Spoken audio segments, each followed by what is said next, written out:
All right, people, what's up? Welcome to the Video Game Fight School channel. Thank you very much for tuning in. Let's dive into some really interesting things that have developed since the release of this Hi-Fi Rush. Now, this game has received a lot of accolades. I'm not here to do a review. I'm still in the middle of playing it. I don't even think I'll need to do a review. Just play the game yourself. You'll probably be able to understand what people are saying. It's a fun game. Elements of it in terms of story, narrative, progression, game mechanics. It's the entire package so far in, say, maybe the 3 hours I've played of the game. And I mean, I can't imagine that there's more to still discover and uncover. And that's what I've been noticing since I started playing the game. Now, today I wanted to talk about Game Pass and the value proposition of Game Pass and why I think this is Microsoft's most slept on strategy. And I think many might be downplaying it because they don't necessarily understand a lot of the workings surrounding it. And it brings into question, even more than anything else, what Sony's proposition is.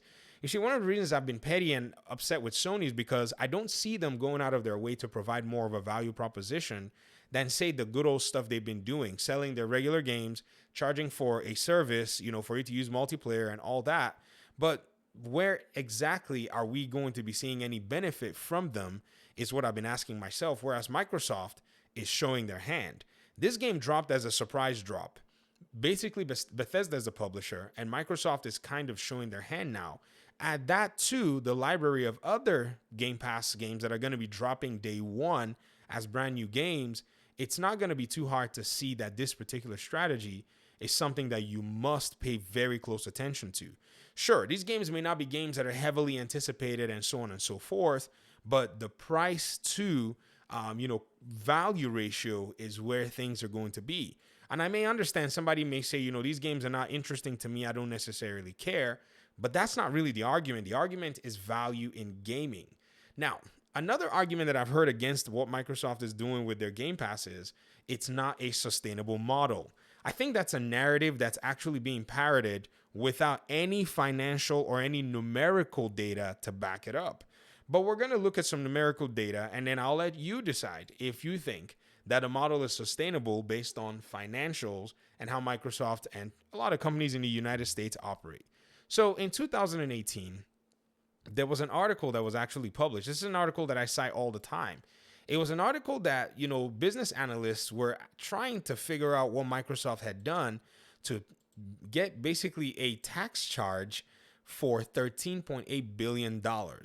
So I'll read a portion of the article to you. So hang in here with me. It's kind of it's not a long read, but I don't want you to zone out. So this says Microsoft is taking a big hit from the new tax bill. Microsoft said in its earnings reports Wednesday, and this article was published January 31st, 2018, by the way. So pretty much 3 years ago, that it took a $13.8 billion charge in the final 3 months of 2017 due to the tax bill signed into law in December. With the charge, Microsoft posted a $6.3 billion net loss for the quarter. Without the charge, Microsoft's profits hit $8.7 billion, up 10% from the same period a year earlier. So Microsoft was poised to make a bunch of money, but then they decided that, we're going to eat a loss in this case based on this bill. Why would they purposefully in the last few months of that year, 2017, go ahead and eat that bill? Apparently, Microsoft did not specify whether the charge was due to a new reparation tax. The tax bill requires companies to pay a one-time 15.5% tax on money held overseas, down from the maximum of 35%, which they would have previously paid to return the money. So there was a tax bill signed in by Congress during the administration at that time. Apparently, what happened was there was a bonus offer. The government was doing a sale. They were like, bring your monies from overseas and get a 20% discount on your taxes. Now, what people are suggesting here is that Microsoft may have taken advantage of this to bring in a ton of money, hence incurring a almost $14 billion charge in regard to their taxes.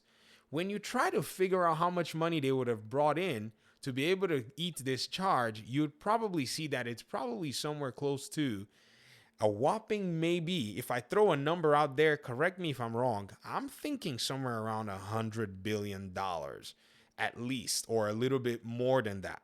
So based on this article, the charge was intended to encourage, cash hoarders like Microsoft to bring money back to the U.S. Microsoft had about $13.8 billion in cash in the previous quarter, nearly all of which was held in overseas, making it the second largest offshore cash pile after Apple. So, the administration was trying to get businesses to rake in money into the country, and people are suggesting that Microsoft did so. Now, why would we think that Microsoft actually did this? Well, if you just basically pay very close attention to how Microsoft has been spending money in the last few years, I'm sure you're probably wondering, wait, did they just spend $7 billion on Bethesda, and are they trying to spend another almost $70 billion on Activision? When you see that they just came up, with some kind of extra cash, it doesn't really, it shouldn't surprise you, because this article is probably trying to give you the hint and the clue. Also, after 2018, you saw Game Pass kick into gear, where they were letting people sign up for $1. There were a bunch of deals going on. You could sign up for Game Pass for $1 for, I think, 3 months at that time. Game Pass was at about $10 a month before it eventually, went up, to when they added the Game Pass Ultimate and so on and so forth. And so people were not really paying attention. And a lot of folk have been saying this is not sustainable. But ladies and gentlemen, you do understand that if Game Pass actually causes a red to Microsoft, they can always declare those losses in their, financial reports and in their taxes, and they'll be fine in regard to how much they reduce their tax burden. So I don't think people are looking at it from that perspective. And once you start looking at it from a, this holistic side of things, you realize that this is one of the reasons Jim Ryan is sweating. The guy who's in charge of PlayStation that's going all around, lobbying. I don't know if it's lobbying, but it seems like it is. He just seems like he's making all kinds of really weird moves to not let this Activision deal get through. The truth is, the Activision deal is going to get through. It doesn't matter what he tries to do. And even if it doesn't, Microsoft is still poised with the value proposition. In today's day and age, the conversation that we're having more than anything else in terms of gaming is who's providing more value for their gamers. And right now, I don't think Sony has positioned itself as a value provider overall. Microsoft seems to have basically taken that. This is not to slight PlayStation. Usually when people hear or watch these videos, I encourage them to take into account the analysis and take into account exactly where the numbers and the data is pointing. Sometimes they will interpret it to be, oh, you're a PlayStation fanboy, or you're a PlayStation hater, or you're an Xbox fanboy. I couldn't care at all. I already kind of abandoned consoles because I wasn't seeing this value proposition. I was spending money for subscription services, buying these games more expensive than PC, and I looked and said, what am I doing here? So I went ahead and got myself a PC. Now, I do have the consoles just to be able to leverage whatever it is that they may, provide that I'm interested in. But it doesn't even really seem like there is much value from buying yourself, a console these days. Sony has finally decided that it's going to start getting its exclusives on PC, whereby I can wait and buy the game for basically 40% less than its cost price. A lot of Sony's exclusives, they haven't necessarily been, like, in my opinion anyways, they've not caught my foremost interest. And most of the time I find myself getting surprised by them, because like the first God of War in 2018, I felt so bad because I bought it used from somebody on Facebook Marketplace, and then eventually I bought myself a digital copy because I was like, man, I can't believe I actually like this game, because I didn't know what to expect. And I think the Spider-Man games, I bought those brand new because we have Spider-Man fans in my home.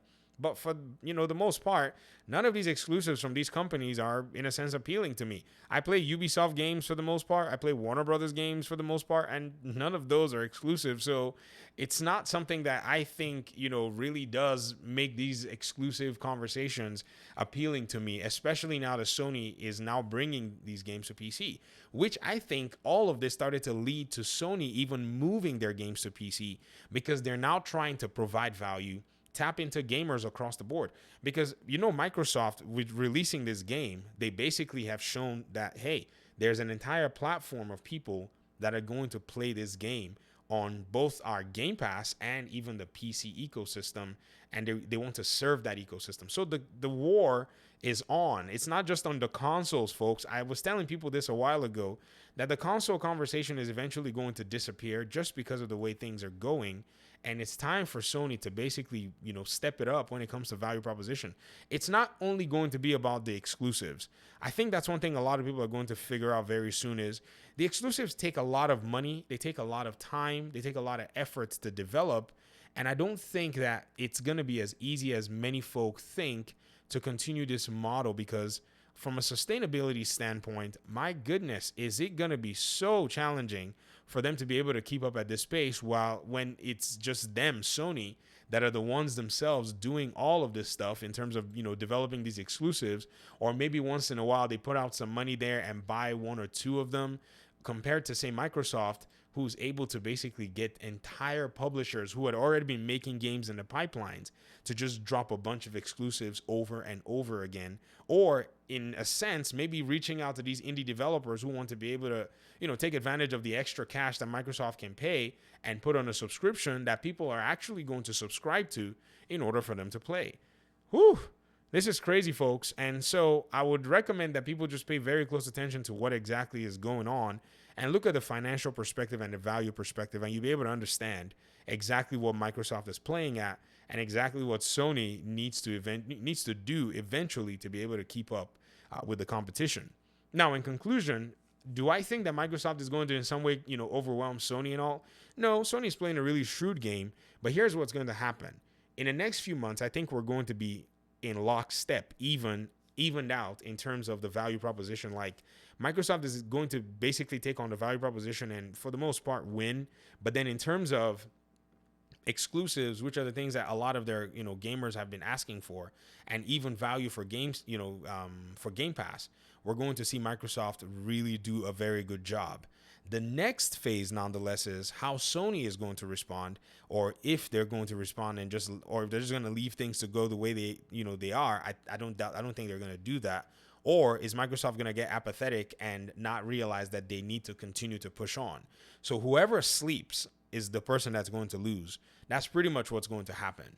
But like I said, this is something that we need to pay attention to. I just thought I'd bring it to the forefront. Let me hear your thoughts in the comment section, and hopefully we'll talk pretty soon in another one. Peace out.